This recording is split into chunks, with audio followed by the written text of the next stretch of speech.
เกิดสุขแท้จริงเพิ่มบุญกุศล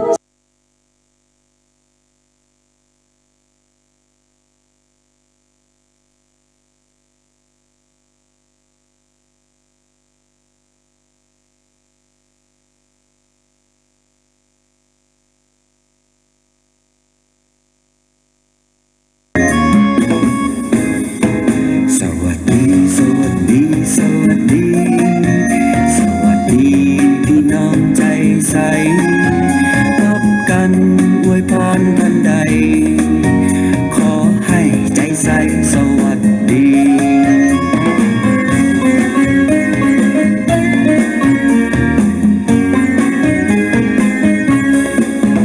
สวัสดีสวัสดีสวัสดีครับคุณฟังทุกท่านครับขอต้อนรับเข้าสู่รายการเพื่อสุขภาพใจนะครับวันนี้ก็พบกันอีกเช่นเคยนะครับ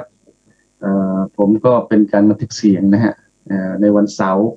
แล้วก็ออกอากาศในวันจันทร์นะครับครับวันนี้ก็เป็นช่วงที่อาจจะเรียกว่าใกล้เข้าสู่หน้าหนาวนะครับถ้าเป็นในสมัยโบราณนี่ก็คือ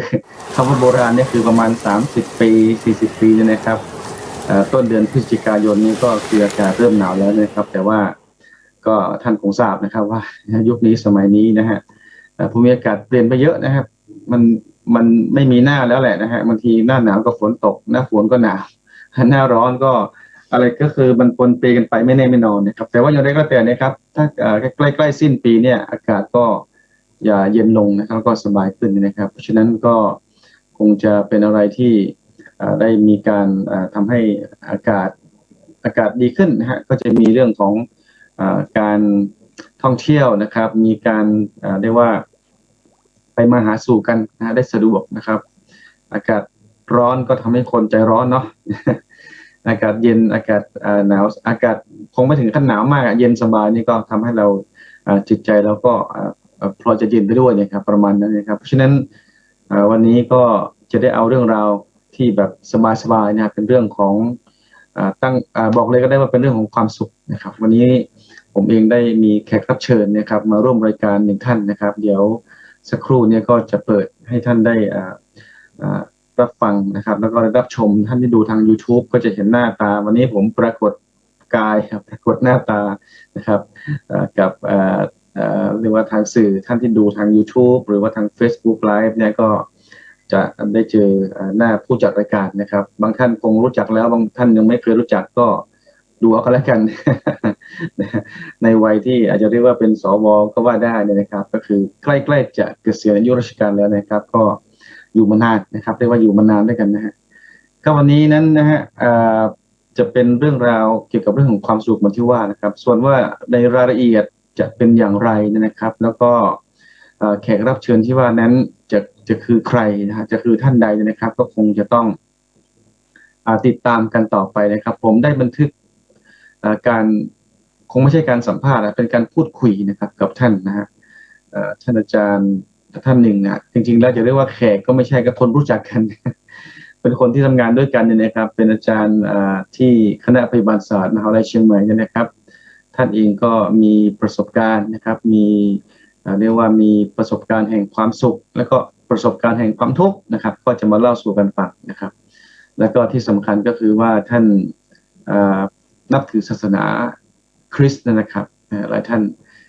ที่ฟังอยู่ก็อาจจะเป็นนับถือศาสนาคริสต์หรือศาสนาอื่นที่ไม่ใช่พุทธเนี่ยก็คงจะมีบ้างนะครับเพราะฉะนั้นท่านก็จะเอาเรียกว่าเป็นแง่คิดเป็นมุมมองหรือเป็นแนวคำสอนของทางศาสนาคริสต์เนี่ยมาแลกเปลี่ยนแบ่งปันนะครับแล้วก็อาจจะมีการเทียบเคียงหรือว่าลองพิจารณาร่วมกับแนวคิดศาสนาอื่นเช่นศาสนาพุทธนะครับก็ว่าจะเป็นยังไงบ้างนะครับนะเดี๋ยวสักครู่นะฮะผมจะเปิดเทปบันทึกเสียงแล้วก็ภาพของท่านอาจารย์ที่ผมเกริ่นนำไปตะกี้นะครับว่าก็คือท่านอาจารย์จากคณะพยาบาลศาสตร์มหาวิทยาลัยเชียงใหม่นะครับผมขออนุญาตเนื่องจากผมใช้ตัว Zoom ในการแชร์สกรีนนะครับผมขออนุญาตแชร์สกรีนนะครับครับก็เหมือนที่ผมได้เกริ่นนำไปนะครับว่าวันนี้นั้นเรามีแขกรับเชิญนะเรียกว่าแขกรับเชิญจริงๆก็ไม่ใช่แขกนะฮะก็คือเป็นคน ที่ทำงานด้วยกันนี่แหละนะครับเดี๋ยวได้มาเป็นผู้เข้าร่วมรายการกันแล้วกันนะครับมีผู้เชิญผู้ร่วมรายการของเราก็คือท่านเป็นอาจารย์อยู่ที่คณะพยาบาลศาสตร์มหาวิทยาลัยเชียงใหม่นะครับแน่นอนวันนี้คงจะมาเรียกว่าแลกเปลี่ยนนะครับ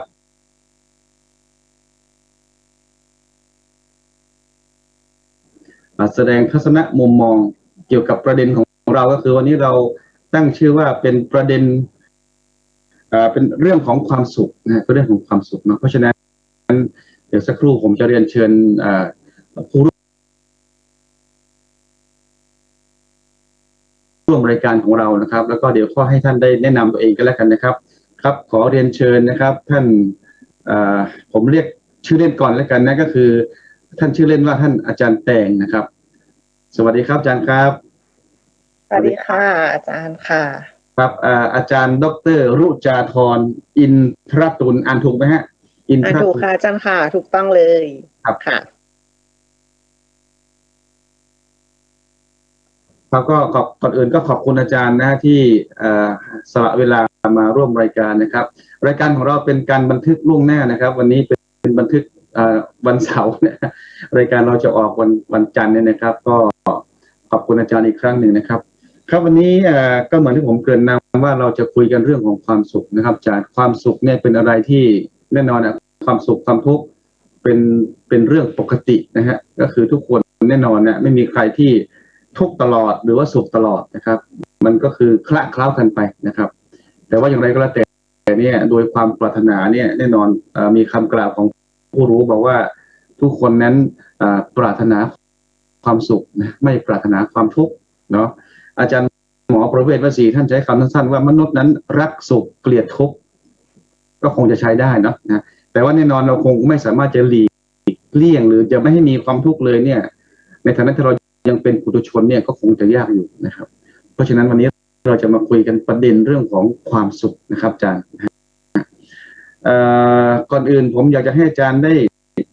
พูดก่อนแล้วกันเนาะผมพูดอยู่คนเดียวเนี่ยเป็นการแนะนำตัวเองอะไรก็แล้วแต่นะสั้นๆสบายๆเดี๋ยวค่อยเข้าประเด็นครับอาจารย์ครับเรียนเชิญครับก็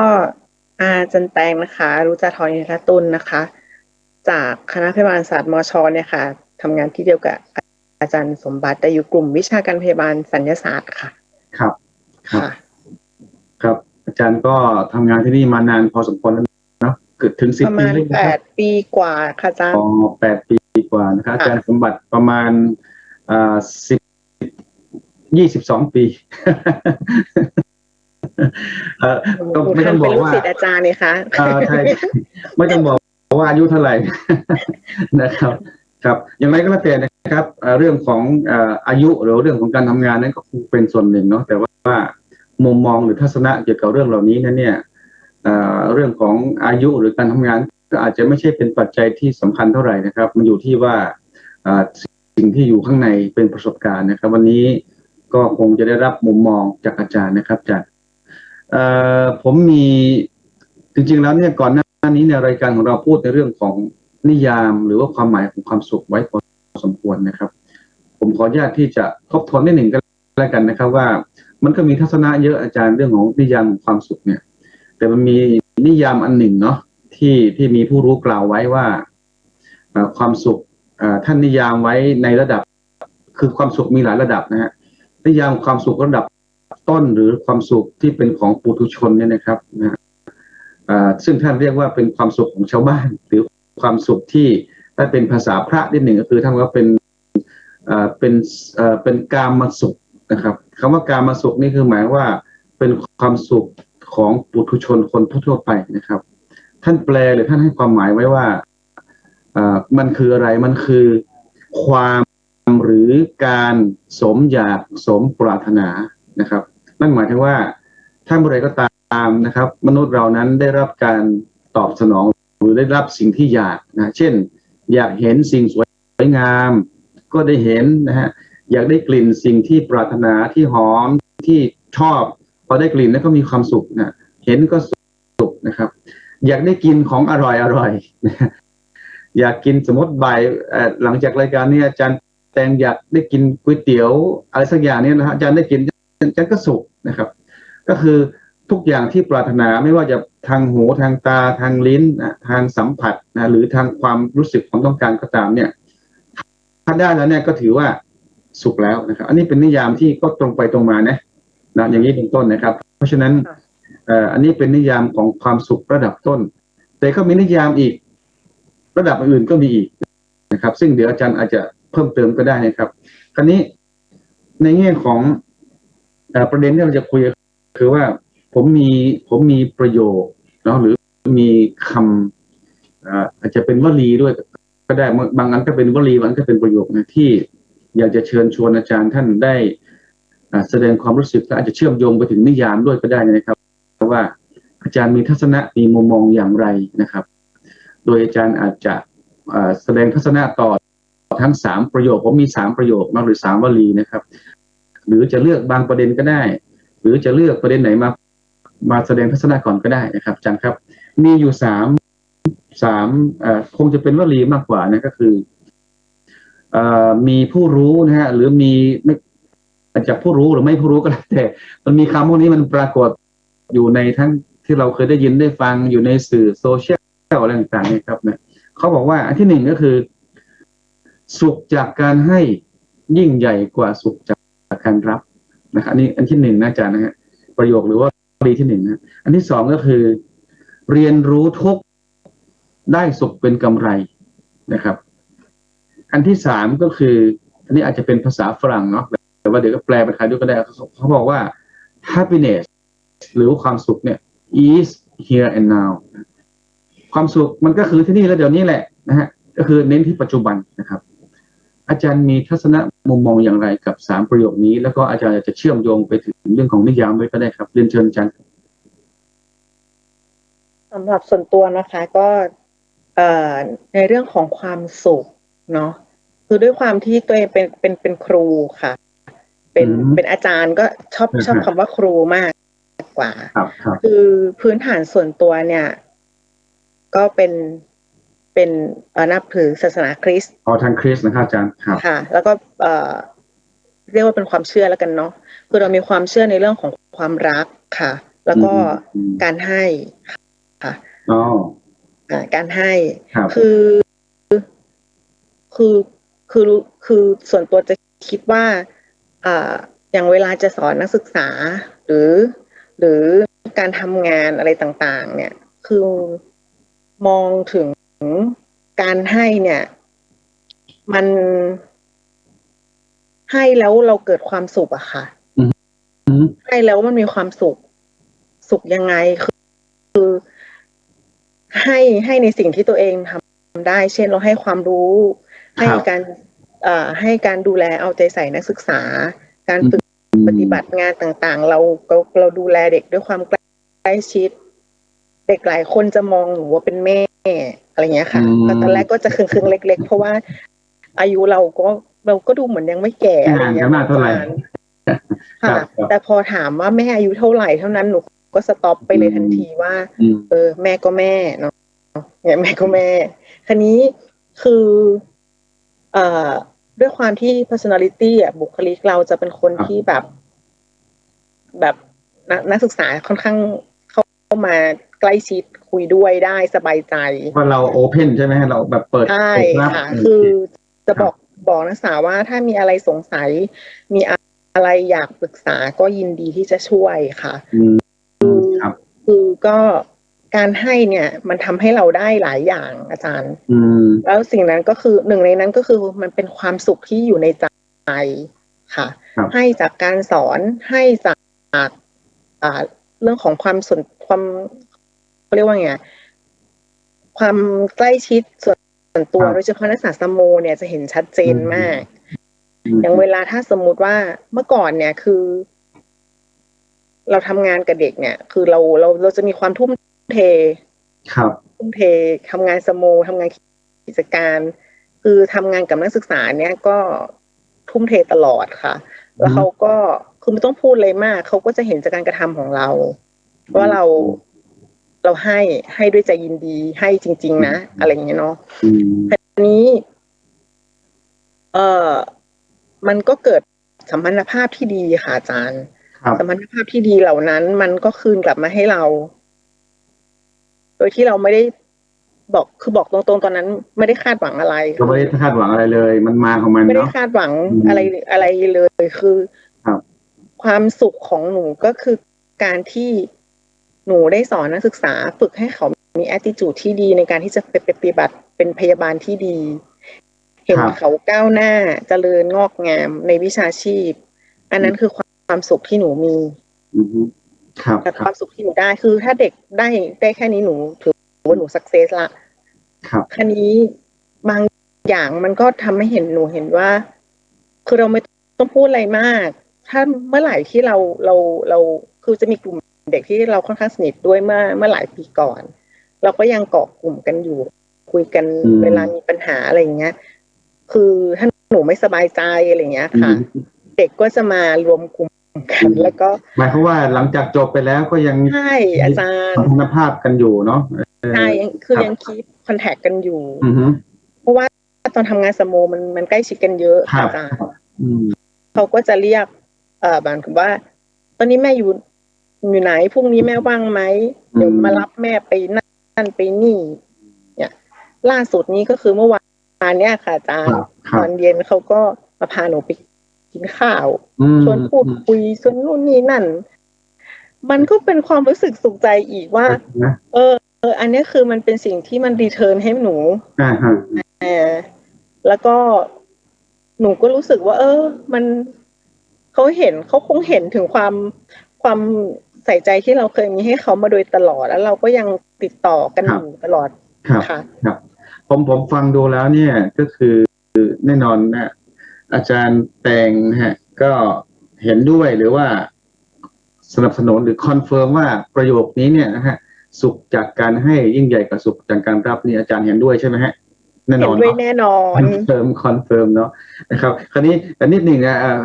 ให้ข้อมูลนิดหนึ่งคุณผู้ฟังอาจจะงงทำไมอาจารย์แตงใช้คำว่าหนูคืออาจารย์แตงเนี่ยคือเรียนกับอาจารย์สมบัตินะก็เลยลูกศิษย์อาจารย์เป็นลูกศิษย์อาจารย์ก็เลยนับถือกันเนาะก็ไม่เป็นไรนะครับคุณผู้ฟังอาจจะงงทำไมหนูอาจารย์แตงเป็นอาจารย์อยู่ที่คณะพยาบาลเนาะตอนนี้ PhD ก็คือจบด็อกเตอร์แล้วนะมีคุณวุฒิพอสมควรเนาะก็เป็นทัศนะที่อาจารย์นำเสนอแล้วมีตัวอย่างประกอบนะครับว่าการให้เนี่ยนะครับแล้วก็อาจารย์ก็บอกว่าอาจารย์ก็มีความเชื่อแล้วก็มีความศรัทธาในคำสอนของศาสนาคริสต์นะครับก็คือแน่นอนเน้นเรื่องการให้นะครับอาจารย์ครับผมกำลังนึกถึงอะไรรู้ไหมคือจริงๆแล้วเนี่ยก่อนอื่นจะพูดก็คือว่าทุกๆศาสนาเนี่ยมีคำสอนที่ดีมากนะครับผมนึกถึงเรื่องของทางพุทธนะครับที่จากสถานการณ์เนี่ยนะครับมันคงคล้ายกันหรือเหมือนกันก็คือว่าพุทธบอกว่าการให้ของพุทธเนี่ยจะเรียกว่าเป็นการให้ทานนะครับเป็นการให้ทานนะครับทานมีหลายระดับนะฮะระดับหนึ่งก็คือการให้วัตถุทานแน่นอนนะครับเป็นอะไรที่เริ่มให้เบื้องต้นนะให้วัตถุสิ่งของเงินทองกับคนที่อยากจะให้นะครับแต่มันมีการให้ที่มีระดับสูงขึ้นนะครับอีกระดับหนึ่งมาที่อาจารย์พูดเนี่ยอาจารย์สอนอาจารย์ให้การช่วยเหลือให้ความรู้นักศึกษาเนี่ยมันเป็นทานของพุทธที่เรียกว่าเป็นธรรมทานเป็นการให้ความรู้นะให้ความเมตตาเป็นการให้เป็นการเรียกว่าเป็นการพัฒนานักศึกษานั่นแหละนะครับทั้งความรู้ทางด้านคุณธรรมจริยธรรมทุกอย่างนะครับมันเป็นการให้ที่สูงส่งทีเดียวนะครับที่แน่นอนเทียบเคียงอันเดียวกันเลยนะครับเพราะฉะนั้นโดยส่วนตัวผมก็เห็นด้วยอย่างยิ่งแล้วก็เทียบเคียงให้อาจารย์เห็นนะว่าประโยคนี้เป็นคำที่คิดว่าใช่เลยจะใช้คำนี้ได้ไหมฮะใช่เลยนะใช่ค่ะอาจารย์จะบอกว่าประโยคที่อาจารย์พูดเนี่ยมันตรงกับข้อคัมภีร์ของในคริสตศาสนานะคะอ๋อครับค่ะก็คือในกิจการบทที่20ข้อ35เขาพูดว่าการให้เป็นเหตุให้มีความสุขยิ่งกว่าการรับอันนี้เป็นคีย์เวิร์ดนะคะค่ะเพราะว่าในช่วงเทศกาลคริสต์มาสเนี่ยคืออันเรื่องของการให้เนี่ยก็คือเหมือนกับพระเจ้าให้พระเยซูลงมาเกิดเป็นมนุษย์ก็คือเป็นการให้ที่ยิ่งใหญ่ที่สุดละนะคะเพื่อจะชำระล้างบาปของพวกเราอะไรเงี้ยค่ะอันนี้พูดแบบเข้าใจง่ายๆนะคะครับ ครับอ๋อแสดงว่าเป็นหลักคำสอนเลยแหละนะเพราะฉะนั้นใช่ค่ะแน่นอนเป็นคีย์เวิร์ดเนาะอีกนิดหนึ่งต่อจากตะกี้ก็คือทางพุทธเนี่ยการให้ระดับต้นก็คือให้วัตถุทานเนาะอันที่สองก็คือให้ที่เป็นธรรมทานเหมือนที่ว่านะครับแต่ทางพุทธท่านก็บอกว่ามีอีกหนึ่งระดับนะที่เป็นการให้เหมือนกันแต่ก็ไม่ได้เรื่องง่ายก็คือการให้อภัยก็เรียกอภัยทานนะครับตรงนี้เนี่ยอาจารย์แต่ก็คงพอจะทราบอยู่เนาะแน่นอนถ้าหากว่าเราสามารถที่จะทำได้เช่นนั้นเนี่ยนะฮะ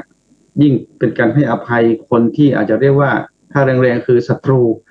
หรือคนที่อยู่ตรงข้ามกับเราเนี่ยถ้าทำได้เนี่ยถือว่าสุดยอดเลยนะครับเป็นระดับของการให้ที่สูงที่สุดเนาะ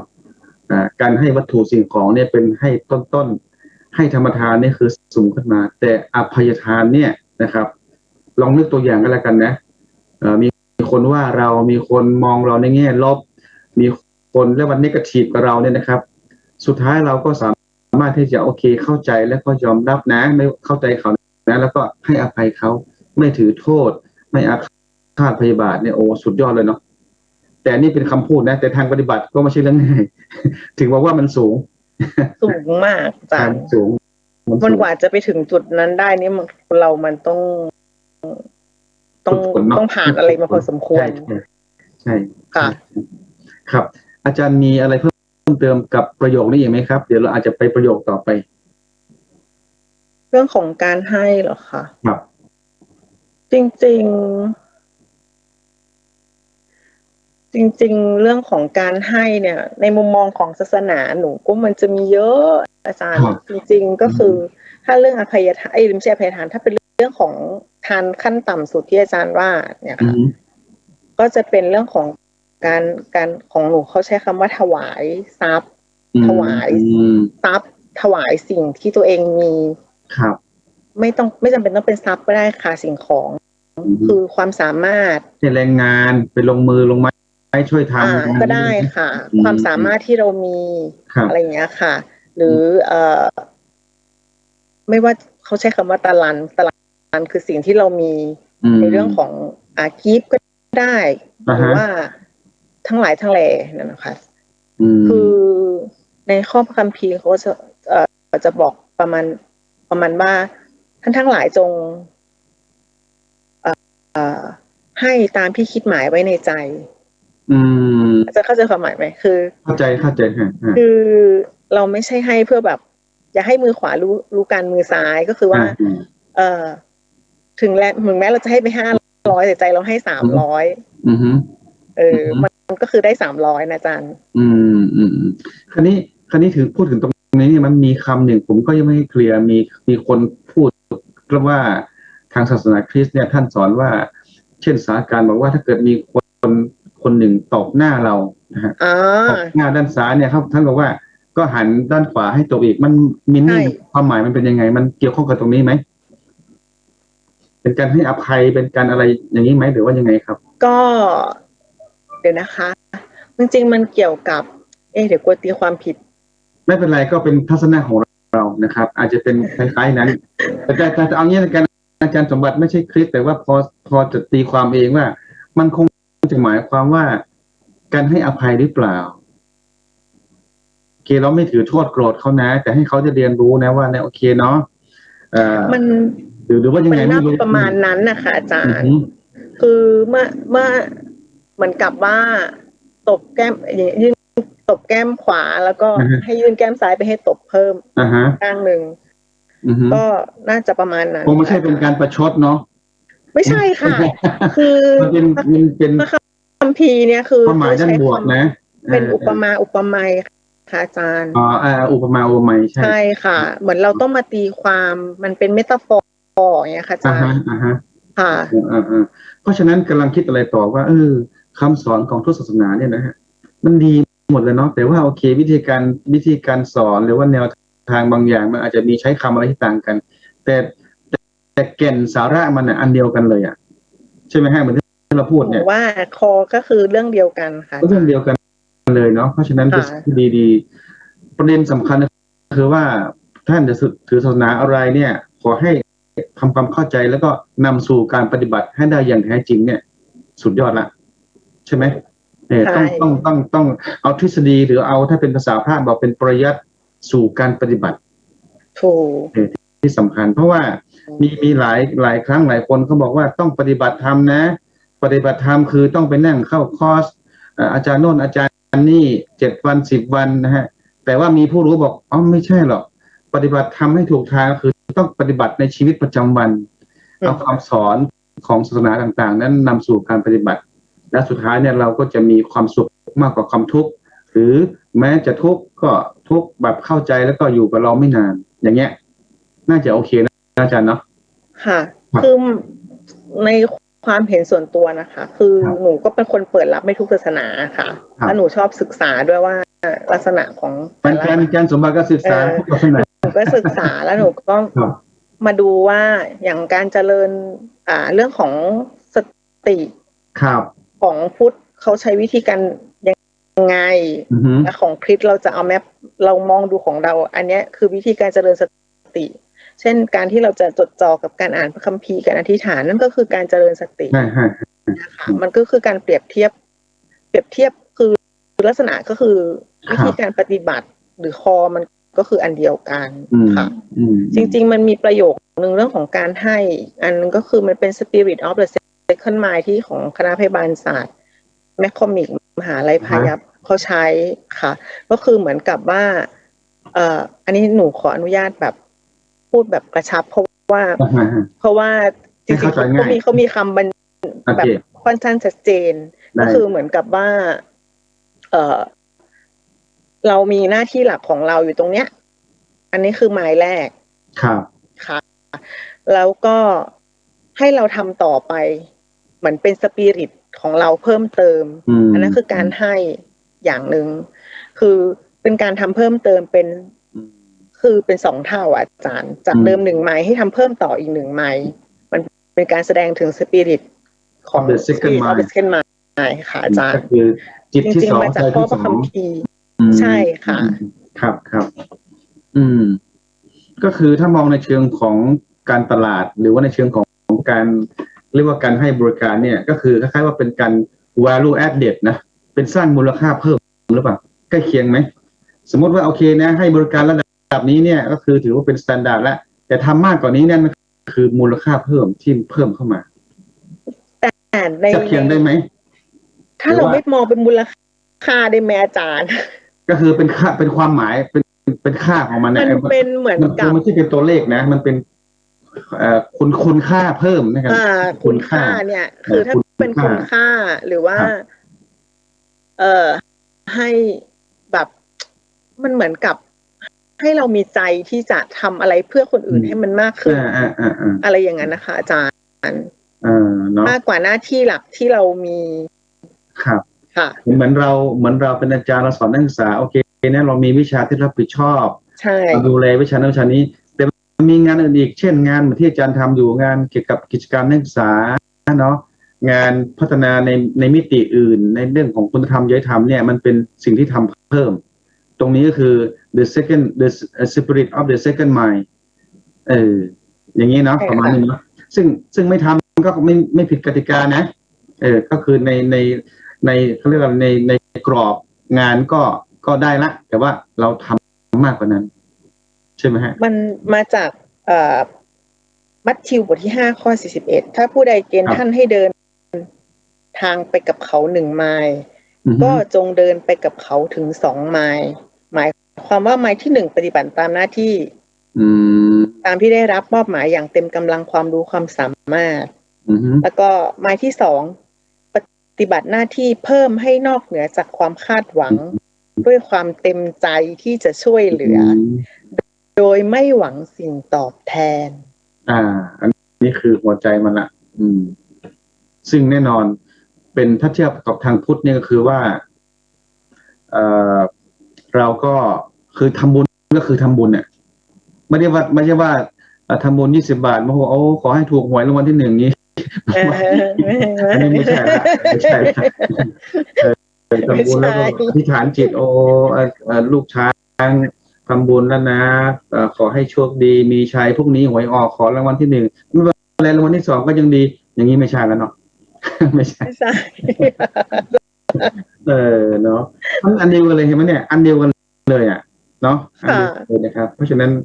เนี่ยผมก็เนี่ยเป็นการคอนเฟิร์มความคิดเดิมๆที่มีอยู่ว่าแน่นอนทุกศาสนานั้นมีคำสอนที่ดีแล้วนะใช่แล้วนะครับแต่ว่าอยู่ที่ว่าผู้ที่นับถือนั้นจะศึกษาให้เข้าใจถึงแก่นสาระที่แท้จริงแล้วก็นำสู่การปฏิบัติได้อย่างไรนั่นเป็นเรื่องสำคัญนะอาจารย์เนาะนะครับ ค่ะ รู้สึกว่าประเด็นนี้เราคุยกันยาวแล้วนะ ใช่อาจารย์มันมีเรื่องให้พูด เราจะไปในอีกประโยคหรืออีกวลีหนึ่งไหมว่าเอ่อตะกี้วลีที่หนึ่งเนาะมีเหลืออีกสองวลีก็คือ happiness is here and now กับเรียนรู้ทุกข์ได้สุขเป็นกำไรใช่ไหม ใช่ สองวลีเราจะเอาไหนก่อนเข้าใจ อาจารย์หนูว่าอาจจะได้ไม่ครบ ไม่เป็นไรไม่เป็นไร แต่ว่า เรามีโอกาสเข้าไป เชิญอาจารย์จะเอาประเด็นไหนขึ้นมาว่าก่อน หนูอยากจะแชร์ในเรื่องของเรียนรู้ทุกข์ได้สุขเป็นกำไรมากกว่าค่ะอาจารย์ คือจากประสบการณ์ส่วนตัวอะไรอย่างเงี้ยค่ะ ครับ คือตอนที่เราผ่าน คือมันเป็นถ้าพูดเป็นหลักการมันก็จะเข้าใจยากเนาะแต่ว่าย กตัวอย่างบ้างก็ได้คือเกินนี้ คือ เราเปิดเผยตามสมควรเพราะทุกคนผมก็มีทุกคนมีสตอรี่มีเรื่องราวส่วนตัวนะครับเพื่อจะเป็นประกอบเป็นตัวอย่างให้เข้าใจง่ายได้ค่ะคือคนเราก็จะมีสตอรี่คือมีเรื่องอะไรเป็นของตัวเองเนาะตอนที่เราอยู่ในจุดนั้นเนี่ยมันก็จะรู้สึกซัฟเฟอร์คือมันมีความทุกข์แน่ๆอาจารย์ทุกข์ทรมานคนเรามันชีวิตไม่ได้โรยไม่ได้กลีบกุหลาบจะต้องแบบแหมชีวิตฉันจะต้องแบบราบรื่นสมูทแอสซิลไปตลอดชีวิตเนี่ยมันไม่มีอาจารย์คราวนี้คือหนูเนี่ยส่วนตัวแล้วว่าเป็นคนที่ทำอะไรก็ที่ผ่านมาในอดีตอ่ะคือสมัยเรียนตอนตั้งแต่เล็กๆมาจนถึงปริญญาตรีเนี่ยคือหนูก็เรียนดีทำกิจกรรมแล้วหนูก็คิดว่าหนูก็ได้เรียนรู้อะไรหลายๆอย่างคราวนี้พอเข้ามาเรียนในระดับบัณฑิตศึกษาลักษณะการเรียนและด้วยประสบการณ์ที่มันน้อยเนี่ยค่ะอาจารย์มันก็ทำให้เราได้เห็นถึงอะไรหลายๆอย่างที่มันเป็นจุดที่เราบกพร่องซึ่งเราตัวเองเราไม่เคยรู้เนาะมันเหมือนกับที่อาจารย์เคยสอนอะหน้าต่างวินโดว์เขาเรียกเป็นโจแฮร์รี่วินโดว์หน้าต่างโจแฮร์รี่จำได้ค่ะคือมันเป็นจุดที่หนูเองก็ไม่เคยมองเห็นก็คือเรื่องการเรียนเนี่ยระดับเป็นดิศึกษามันเป็น experience ส่วนบุคคลเนาะอาจารย์เนาะคือไม่ใช่ทุกคนที่จะต้องเจอแบบที่หนูเจอหรือทุกคนอาจจะราบรื่นดีมันด้วยลักษณะคาแรคเตอร์ของแต่ละคนคราวนี้ตอนเรียนมันก็จะมีจุดที่ขยับแบบเป็นเขาเรียกว่าอะไรนะเป็นอุปสรรคส่วนตัวหรืออะไรมากไม่ว่าจะเป็นตัวเองเรื่องที่เราสามารถควบคุมได้เรื่องที่เราไม่สามารถควบคุมได้หลายๆอย่างแต่ปัญหาที่เกิดก็คือมันทำให้เรารู้สึกทุกข์ทุกข์จนรู้สึกว่าตอนนั้นดีเพรสค่ะอาจารย์ดีเพรสแล้วทุกข์มากเนาะทุกข์มากคือส่วนตัวไม่เคยคิดเอาแค่ง่ายๆเลยตั้งแต่เสนอหัวข้ออะไรอย่างเงี้ยอาจารย์เราก็รู้สึกว่าเฮ้ยครั้งแรกแค่เสนอหัวข้อครั้งแรกเนี่ยไม่ผ่านหนูทุกข์ละอาจารย์คือชีวิตนี้หนูไม่เคยล้มเหลวไงขออนุญาตอินเทอร์เน็ตหน่อยว่าไม่ใช่มีคนเดียวนะสภาวะเช่นเนี้ยมีผมว่าเกินครึ่งเนาะชีวิตนี้หนูที่ผ่านมาหนูไม่เคยโดนปฏิเสธหรือไม่เคยล้มเหลวอะไรเงี้ยอาจารย์ประมาณนั้นมากกว่าเอางี้เนาะทีนี้พอเรามาเจอแค่บล็อกแค่หัวข้อส่งข้อไปเตอร์แรกเนี่ยมันเตือนแรกฉันก็ว่าฉันทำมาดีแล้วนะเต็มที่แล้วนะโอ้โหแบบ complete พอสมควรเนาะตอนนั้นมีโอกาสได้ปฏิเสธยังไงใช่ไหมมันเป็นช่วงเร่งรัดด้วยนะคะอาจารย์ก็ได้พูดด้วยแต่ว่าก็ไม่ผ่านไม่ผ่านครั้งแรกก็รู้สึกเซลล์ตกละเซลล์ตกครั้งที่สองส่งเข้าไปแบบเป็น one way communication เราก็รู้ก็ คุณรุจทรจะต้องเรียนต่อปริญญาเอกอะไรเงี้ยมันก็ต้องหัวข้อมันต้องดีนี่อะไรเงี้ยอะไรเงี้ยก็คือเขาก็พยายามจะตบเราอันนั้นคือ process ของการเรียนรู้อาจารย์เมื่อเรามองย้อนกลับมานั่นคือตอนนั้นมีเป็นความทุกข์นะใช่ตอนนั้นย้อนกลับมาแล้วเป็นยังไงพอเรามองย้อนกลับมาในทุกๆขั้นตอนอาจารย์มันเป็น process ของการเรียนรู้ของชีวิตทั้งนั้นเลยคือมันทำให้หนูได้พบสัจธรรมของชีวิตว่าชีวิตเรามันไม่ได้จำเป็นจะต้องสมูทราบรื่นตลอดเวลามันก็จะมีทุกข์บ้างสุขบ้างมันมีทุกข์มันก็มีสุขเพราะนั้นมันไม่มีความแน่นอนในชีวิตอยู่แล้วครับเพราะนั้นเหมือนกับว่าเมื่อมีสุขก็อย่าได้ละเลงใจอย่าได้ละเลงใจความทุกข์อาจจะรออยู่ข้างหน้าก็ได้อะไรอย่างเงี้ยคือมันเหมือนให้เราระแวดระวังตัวไว้คราวนี้เรื่องพูดกลับมาเรื่องการเรียนเนี่ยค่ะอาจารย์มันทำให้หนูรู้ตัวว่าคือวิเคราะห์ตัวเองได้ว่าตัวเองมีจุดอ่อนอย่างไรเราอาจจะเราเป็นคน perfectionist เราเป็นคนไม่เคยล้มเหลวก็ล้มเหลวซะบ้างก็ล้มเหลวซะบ้างอะไรเงี้ยมันก็ได้เรียนรู้หนึ่งรู้จักตัวเองอันที่สองก็คือคนตอนนั้นมันซัฟเฟอร์นะอาจารย์แต่พอเราย้อนมองกลับไปมันก็เป็นธรรมดาไหมอะไรอย่างเงี้ยมันก็ทำให้เราได้รู้ว่ามันก็เป็นเรื่องปกติของคนที่เขาเรียนกันที่มันก็จะต้องเจอเพียงแต่ว่าเรามีมุมมองความคิดของเรายังไงกับเหตุการณ์ที่เกิดขึ้นณเวลานั้นเท่านั้นเองเป็นขออนุญาตใช้คำฝรั่งนิดนึงว่าคงใช้คำนี้ได้ว่ามันเป็นการ realize ว่าเนาะหรือถ้าเป็นภาษาทางสุภาพที่เขาว่ามันเหมือนกับมัน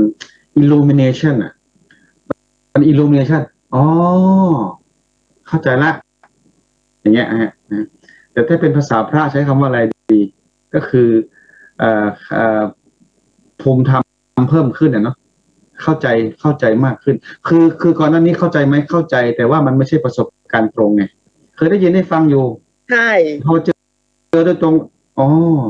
จนคอร์สเวิร์กมันสนุกมากอาจารย์เราทำวินิพนธ์เนี่ยมันคือแล้วแต่คนจริงๆถ้า personality เรามีความเข้มแข็งอดทนในระดับหนึ่งเนี่ยหรือมากหน่อยเนี่ยคือการผ่านไปในแต่ละขั้นตอนมันก็จะมีความง่ายขึ้นเพราะนั้นถ้าเรามองตอสของเราเป็นแบบไหนมันก็จะทำให้เรารู้สึกแบบนั้นนะอาจารย์คราวนี้ถ้าเราจะมาเทียบเคียงหรือว่าอธิบายเพิ่มจากประโยคที่ว่าเรียนเร็วทุกข์ได้สุขเป็นกำไรคือว่าแน่นอนในช่วงเวลานั้นเนี่ยมันทุกข์นะแล้วก็มาวิเคราะห์แล้วก็มาเรียนรู้กลับมาและสุดท้ายแล้วก็พอคิดย้อนหลังกลับไปเราก็ผ่านมาได้เนาะใช่ผ่านมาได้นะเราก็เรียนรู้เนี่ยต้องขอบคุณนะเนี่ยแล้ววันนี้เราก็แกร่งขึ้นนะใช่ก็แกร่งขึ้นนะแล้วเราก็เอาไปถ่ายทอดอันนี้ขออนุญาตพูดต่อเลยว่าแน่นอนตอนนี้อาจจะมีคุณผู้ฟังที่เป็นนักเรียนนักศึกษาหรือทั้งบัณฑิตศึกษาปริญญาโทปริญญาเอกก็แล้วแต่นะถ้าฟังดูเนี่ยแน่นอนนะครับถ้าท่านยังมีความรู้สึกหรือเกิดสถานการณ์นี้เนี่ยขอให้รู้ว่าก็มีคนเป็นเหมือนท่านเยอะอยู่นะแล้วก็สุดท้ายท่านจะได้รับสิ่งดีๆคือได้เรียนรู้แล้วก็ได้มีประสบการณ์เรียกเป็นประสบการณ์แห่งความทุกข์แต่มันสร้างความสุขหรือสร้างการเรียนรู้ให้เราได้นะครับอันนี้เป็นจริงๆนี่คือจริงๆเป็นวัตถุประสงค์หรือเป็นแนวทางที่การเรียนการสอนระดับปริญญาโทปริญญาเอกเนี่ยเป็นสิ่งที่ต้องการให้เกิดนะอาจารย์นะครับมันเป็นเรียกเป็น emotional experience เป็นประสบการณ์ทางอารมณ์ที่ถ้ามันเกิดขึ้นแล้วเนี่ยมันจำไปตลอดเลยนะ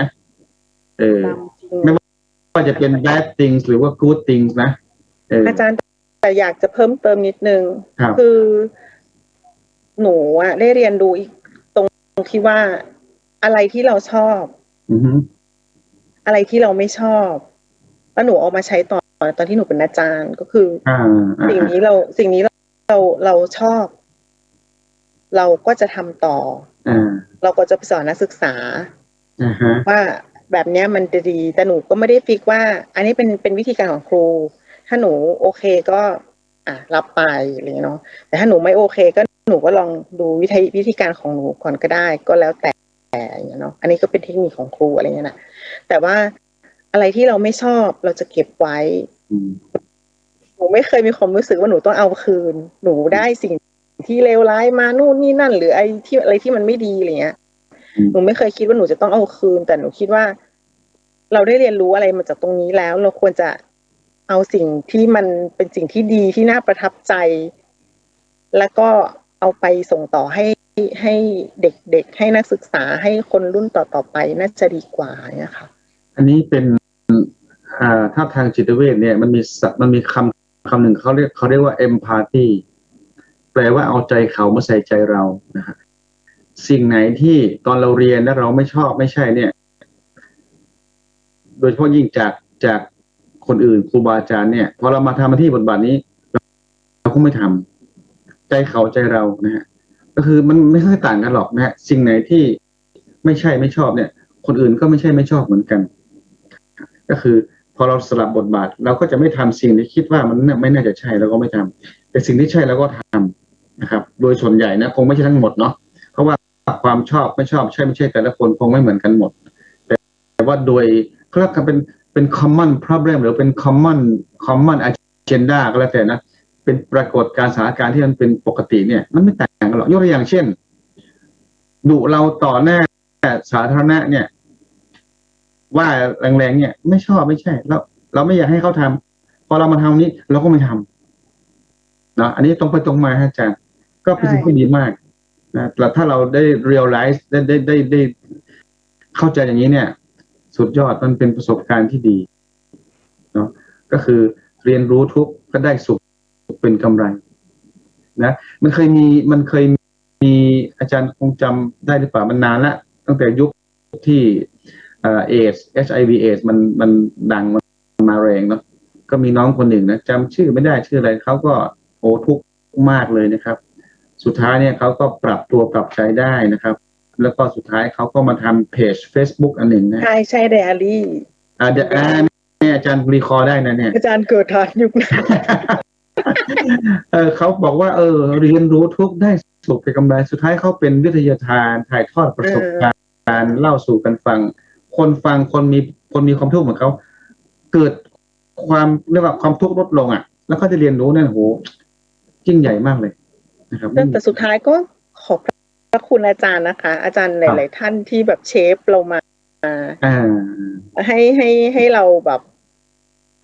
ตบความคิดคือด้วยความที่เรียนตอนนั้นสมัยนั้นประสบการณ์หนูน้อยหนูเรียนมีประสบการณ์2 ปีแล้วมาเรียนต่อบัณฑิตศึกษาคืออาจารย์เขาก็ตบซ้ายตบขวาหมายถึงว่าตบความคิดเราอะให้มันเข้าที่เข้าทางอะไรเงี้ยใช่ค่ะก็เชฟเราเนี่ยให้มันเข้าที่เข้าทางแล้วก็กว่าเราจะตกตะกอนความคิดได้คือณตอนนั้นน่ะมันอาจจะไม่ได้แบบคิดได้แบบนี้นะอาจารย์แต่ว่าพอผ่านไปในแต่ละสเต็ปเมื่อมองย้อนไปแล้วเนี่ยมันก็จะรู้ว่ามันเป็นสิ่งที่ดีที่เป็นประโยชน์กับเราอาจารย์พยายามจะสอนเราแต่ด้วยวิธีการที่อาจจะแต่ละคนใช้วิธีการที่แตกต่างกันแล้วก็ขึ้นอยู่กับตัวนักศึกษาด้วยค่ะอาจารย์เขาก็จะรู้ด้วยความที่จะมีประสบการณ์นะว่าอย่างคนแบบนี้ต้องใช้วิธีการแบบนี้อะไรอย่างเงี้ยค่ะดูจริตของนักศึกษานะใช่ไม่เหมือนกันเนาะนะครับครับอาจารย์ครับรู้สึกเราคุยไว้ยิ่งคุยยิ่งสนุก แต่ว่าตามที่ได้ขอเวลาอาจารย์แล้วมันจะใช้เวลาประมาณไม่เกินครึ่งชั่วโมงตรงนี้มันเกินมาหน่อยแล้วนะครับเพราะฉะนั้นเราคงจะสรุปแล้วแหละนะครับวันนี้เราคุยกันประเด็นคือว่าเรื่องของความสุขนะครับแล้วก็เราก็พูดถึงนิยามนิดหน่อยนะครับแล้วก็เอาวลีเรียกว่าเป็นวลีเด็ดก็ได้เนาะ2-3 วลีแต่ว่าได้คุยแค่2 วลีก็คืออันที่ 1คือ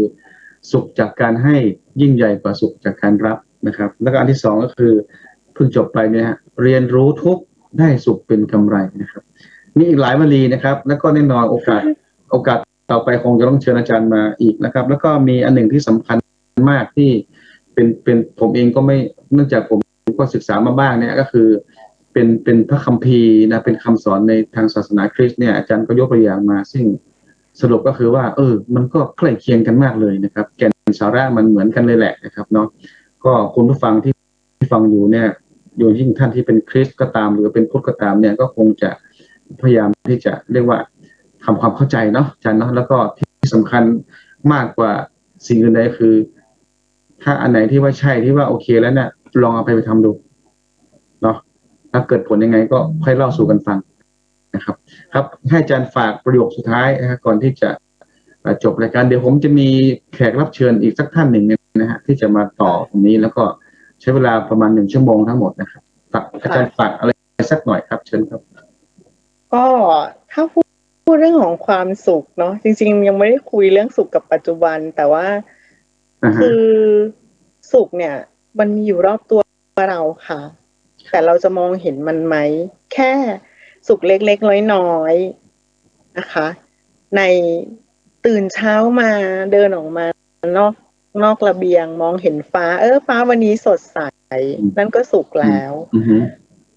มันอยู่ที่เราเลือกจะหยิบจะเก็บมันอยู่ที่เราคิดมันแล้วก็การที่เราไปโฟกัสกับอยู่ที่ตรงไหนมากกว่ามันถ้าเราเลือกที่จะเอาสุขเราก็จะได้สุขค่ะเลือกที่จะรับทุกข์เราก็จะได้ทุกข์แต่ไม่ได้หมายความว่าชีวิตนี้เราจะไม่มีทุกข์ค่ะคือมันก็เป็นเรื่องธรรมดาก็เหมือนกับศาสนาพุทธแหละค่ะ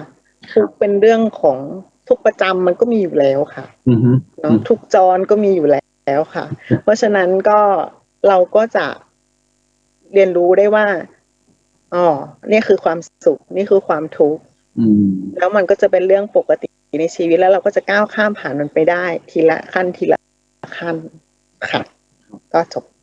ครับเป็นการสรุปที่เข้าใจง่ายมากแล้วก็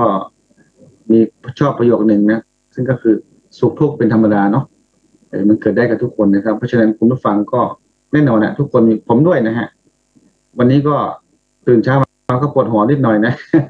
ก็เข้าใจมันมันคงมีอะไรสักอย่างก็กินยาพาราไปเม็ดหนึ่งนะทุกเราละอย่างนี้เป็นต้นนะครับเนาะก็อยู่กับมันนะครับครับก็ขอบคุณอาจารย์มากนะครับที่มาร่วมรายการวันนี้แล้วก็ผมเชื่อว่าครั้งต่อไปเราจะมีโอกาสแล้วก็ได้เรียนเชิญอาจารย์เข้ามาร่วมรายการอีกนะครับเป็นประเด็นที่น่าสนใจมากครับขอบคุณมากครับสวัสดีครับอาจารย์ขอบคุณค่ะอาจารย์ค่ะสวัสดีค่ะ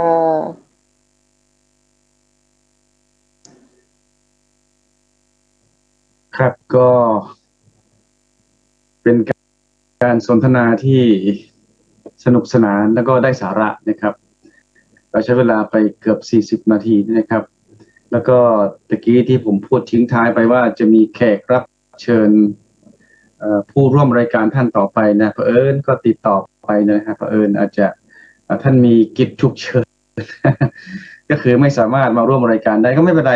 นะครับเผอิญก็มีเวลาเหลือไม่มากด้วยนะครับก็พอดีเลยนะครับผมก็คงจะได้พูดต่อท้ายอีกสักช่วงประมาณสัก10 กว่านาทีเนี่ยก็คงจะครบ1 ชั่วโมงสำหรับรายการเพื่อสุขภาพใจนะครับท่านกำลังรับฟังแล้วก็รับชมรายการเพื่อสุขภาพใจนะครับดำเนินรายการโดยผมสมบัติสกุลพันธ์นะครับช่วงนี้จัดในนามของคลินิกสุขใจนะฮะคณะพยาบาลศาสตร์มหาวิทยาลัยเชียงใหม่นะครับก็เป็นหน่วยงานเล็กๆของคณะพยาบาลศาสตร์ที่ผมเองก็เป็นครูริเริ่มนะครับแล้วก็มีทีมงานนะครับที่เป็นคณาจารย์คณะพยาบาลศาสตร์มหาวิทยาลัยเชียงใหม่นะครับตอนนี้ณปัจจุบันนี้ก็จะมีคณะทำงานโดยมีประธานนะฮะดำเนินการคลินิกก็คือผู้ช่วยศาสตราจารย์ดร.ชาลินีสุวรรณยศนะครับเป็นประธานแล้วก็มีทีมงานอีก10 กว่าท่านนะครับเป้าหมายของเราก็คือเราจะช่วยดูแลด้านจิตใจของนักศึกษาพยาบาลในเบื้องต้นนะครับแล้วก็แน่นอนในอนาคตจะต้องขยายบริการหรือขยายการให้การดูแลช่วยเหลือด้านจิตใจไปยังบุคลากรทั้งบุคลากรที่เป็นฝ่ายสนับสนุนแล้วก็ทั้งคณาจารย์ของด้านพยาบาลศาสตร์ด้วยนะครับก็เป็นอะไรที่เป็นเรื่องที่เรียกว่าแน่นอนนะฮะเหมือนที่พูดในรายการตะกี้กับคุยกับอาจารย์แตงว่าถ้าพูดถึงสุขภาพใจก็คงจะเป็นเรื่องของความสุขความทุกข์การดำเนินชีวิตประจำวันนี่แหละนะครับครับคงจะ ไม่ใช่เป็นการสรุปเป็นการต่อ ก็คือเดิมเหมือนที่พูดเมื่อกี้ว่าจะเป็นการเชิญแขกอีกท่านหนึ่งมาร่วมรายการแต่เผอิญท่านก็ติดภารกิจด่วนนะครับก็ไม่เป็นไรนะครับจริงๆผมตั้งใจจะบันทึกแล้วก็ต่อนะฮะบันทึกภาพบันทึกเสียงแต่ว่า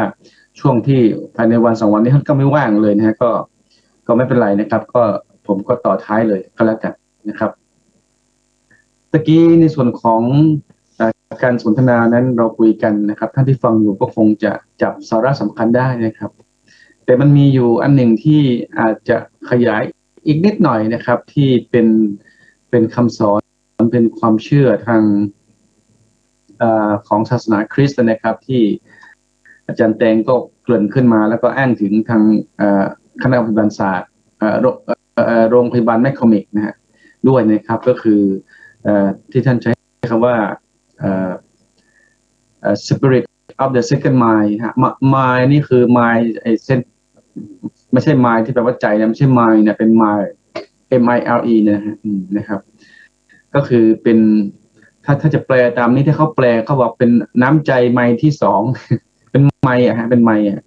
เป็นระยะทางเนี่ยนะครับน้ำใจไมล์ที่2นะครับ the spirit of the second mind เนี่ยเป็นอะไรที่ตะกี้เราคุยกันนะครับจริงๆแล้วก็ถามว่าตะกี้คุยกันชัดหรือยังก็ชัดเจนแต่ว่ากล่าวถึงที่มาที่ไปนิดหน่อยนะผมก็ไปสืบค้นดูนะครับในส่วนของอันนี้รู้สึกว่าจะเป็นเพจนะฮะใน Go to Know นะฮะมีสมาชิกของทาง McCormick ท่านหนึ่งท่านก็เอามาลงไว้นะครับว่ามันเป็นการท่านนานแล้วนะฮะตั้งแต่ปี52นะฮะเขาจัดงานที่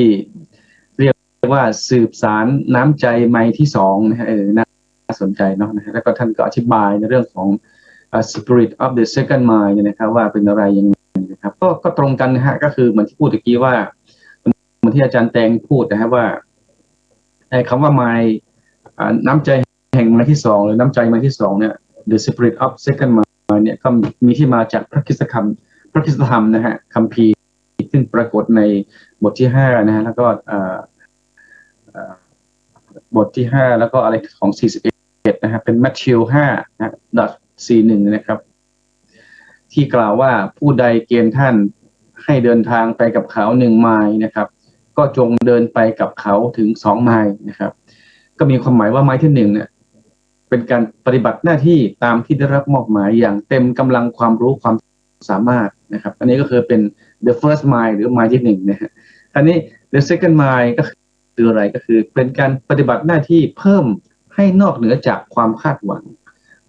ด้วยความเต็มอกเต็มใจที่จะช่วยเหลือโดยไม่หวังสิ่งตอบแทนก็เป็นคำสอนที่เข้าใจง่ายแล้วก็แน่นอนผมเชื่อว่าทุกศาสนาก็สอนนะครับหรือโดยสามัญสำนึกของผู้ที่มีน้ำใจนะฮะอยากช่วยเหลือผู้อื่นนะและทำอะไรด้วยถ้าเป็นทางพระเราว่าทำอะไรด้วยทำด้วยฉันทะนะไม่ได้ทำด้วยตัณหาทำด้วยฉันทะคือทำอยากให้มันดีอยากให้มันมีสิ่งดีๆเกิดขึ้นอยากให้มันมีการพัฒนาอยากให้มันมีความก้าวหน้าเลยครับก็จะทำมากกว่าสิ่งที่เขาให้ทำอยู่แล้วนะครับคราวนี้ถ้าทำด้วยตัณหานั่นหมายว่าทำด้วยที่เป็นสินจ้างรางวัลทำเพื่อจะให้ได้รางวัลทำเพื่อจะให้ได้นู่นได้นี่ก็จะทำตามกรอบที่เขาเขียนไว้เท่านั้นเองนะครับก็คือไม่ทำนอกกรอบก็คือพูดง่ายคือถ้าเทียบเหมือนกับที่พูดเมื่อกี้คือทำแค่ไมล์ที่1นะ the first mile นะไมล์ที่2นี่ไม่ทำแล้วนะทำเกินคาดหมายนี่ไม่ทำเพราะว่าก็ทำเกินกว่านั้นก็ไม่ได้อะไรนะครับนะยกเว้นนะฮะอาจจะเป็นมีการให้รางวัลเพิ่มเนี่ยก็คงจะทำอีกนะครับนั่นคือมันก็คงไม่ใช่เป็นไมล์ที่2อยู่ดีมันยังเป็นไมล์ที่1อยู่นะครับเพราะฉะนั้นคำพูดนี้ประโยคนี้น่าสนใจมากนะครับหลายท่านที่เป็นนับถือศาสนาคริสต์นะท่านก็คงจะลึกซึ้งกับคำตรงนี้อยู่แล้วนะครับมันก็เหมือนกันหมดเหมือนที่ผมพูดนะครับในรายการตะกี้นะครับที่สนทนากับอาจารย์แตงว่าการให้นั้นเป็นอะไรที่ประเสริฐนะครับการให้นั้นสามารถให้ได้นะฮะตั้งแต่การให้ที่ง่ายที่สุดนะเหมือนที่พูดนะครับว่าเป็นการให้ทานเนี่ยนะครับก็คือง่ายที่สุดนะฮะทำได้ทันทีเลยนะครับตามกำลังตามสิ่งที่มีอยู่คือการให้ วัตถุสิ่งของเงินทองหรือการให้กำลังกายของเราในการช่วยทำงานนะครับเป็นการให้ที่ง่ายนะครับ แต่ว่าถึงกระนั้นเนี่ยนะครับคนบางส่วนบางคนก็ยังไม่สามารถที่จะให้ได้นะครับหรืออันนี้ก็จะเป็นการเรียกว่าอะไรเป็นการสละนะเป็นการใส่เสียสละนะครับเป็นการมีน้ำใจแล้วก็เป็นการช่วยเหลือผู้อื่นในเบื้องต้นเนี่ยนะครับก็ถือว่าถ้าทำได้เนี่ยก็ถือว่าแบบดีแล้วนะดีระดับหนึ่งแล้วนะแต่ว่าบางคนก็ยังไม่ทำนะยังทำไม่ได้เหมือนที่ว่านะครับเพราะฉะนั้น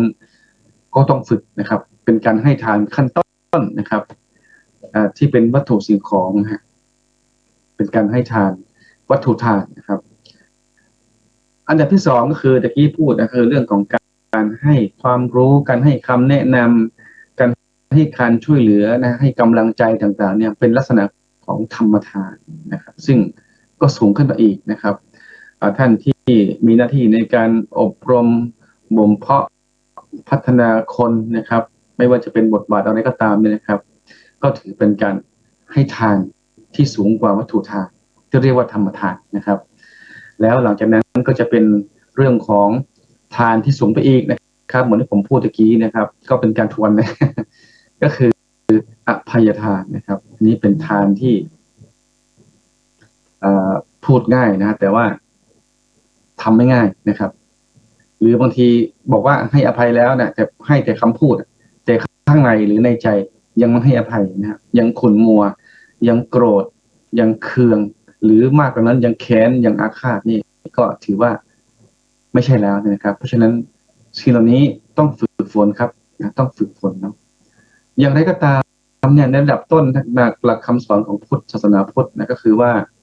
นอกจากการให้ทานไม่ว่าจะเป็นวัตถุทานธรรมทานอภัยทานเนี่ยก็ยังน้อยอยู่นะครับ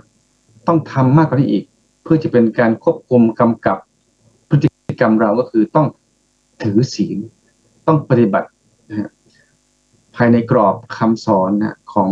ศาสนานะในเบื้องต้นศีลสำหรับปุถุชนคนธรรมดาเหมือนผมเหมือนท่านก็คือศีล5นะครับคงไม่ขออธิบายนะครับเดี๋ยวจะเอามะพร้าวห้าวไปขายสวนครับแต่พูดในหลักการว่าถ้าเราสามารถที่จะปฏิบัติได้อย่างเคร่งครัดอย่างสม่ำเสมอเนี่ยนะครับโอ้โหนะครับลองคิดดูสิฮะ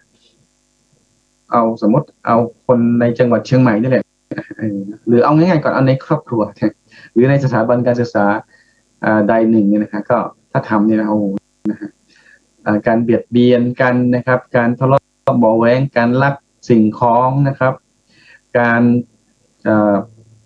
พูดบทมดเท็จนะครับการเอาแฟนเขามาเป็นแฟนเราเอาเมียเขามาเป็นเมียเรานะฮะหรือว่าไปเอาทำอะไรที่ฝืนใจคนอื่นเนี่ยคงจะไม่มีถ้าถืออย่างเคร่งครัดมันก็ไม่มีนะฮะหรือการดื่มสุราสารเสพติดก็ไม่มีนะครับก็โอ้โหลองคิดดูกันแล้วกันนะครับสังคมไม่ใช่น่าจะต้องเลยนะครับเนาะการันตีนะครับว่าจะต้องราบรื่นอยู่กันอย่างมีความสุขนะครับแต่ในความเป็นจริงมันไม่ใช่ครับมันยากมันหลากหลายนะครับแล้วก็ไม่ว่ากันนะไม่ว่าจะเป็นสังคมไหนแต่ว่าโดยหลักการเป็นเช่นนี้นะครับให้ทานแล้วนะครับถือศีลแล้วแน่นอนนะครับก็จะต้องปฏิบัติภาวนานะครับก็คือแน่นอนต้องพัฒนาจิตใจให้สูงส่งมากขึ้นนะครับอันนี้เป็นเรื่องที่แน่นอนนะครับทางสถานีทางคลื่น FM 104.5 เมกะเฮิรตซ์นะครับแน่นอนเป็นคลื่นของวัดฝายหินนะครับเป็นคลื่นพุทธศาสนานะครับก็จะมีผู้รู้หลายท่านนะครับท่านที่ติดตามรายการของคลื่นนี้อยู่แล้วก็แน่นอนทั้งทางคลื่นวิทยุนะครับทางออนแอร์เป็นเสียงทางโซเชียลมีเดีย Facebook YouTube นะครับก็ตามยุคตามสมัยนะครับท่านก็สามารถติดตามได้นะครับหรือไม่ต้องที่นี่ก็ได้มีอีกหลายที่นะครับท่านก็ศึกษาแล้วก็เอาไปใคร่ครวญดูว่านะครับหลักคำสอนเหล่านี้เป็นหลักคำสอนที่ดีอยู่แล้วนะอยู่ที่ว่าเราทั้งหลายนั้นจะนำสู่การปฏิบัติจะศึกษาให้เข้าใจอย่างลึกซึ้งและก็นำสู่การปฏิบัติได้อย่างไรอันนี้เป็นเรื่องที่ท้าทายแล้วเป็นเรื่องที่พึงกระทำนะครับผมเองพูดอยู่เนี่ยก็ใช่ว่าผมจะเรียกว่าอะไรดีเลิศประเสริฐศรีหรือว่าปฏิบัติอย่างสูงส่งผมก็กำลังพัฒนานะครับ พยายามที่จะทำสิ่งเหล่านี้ให้มัน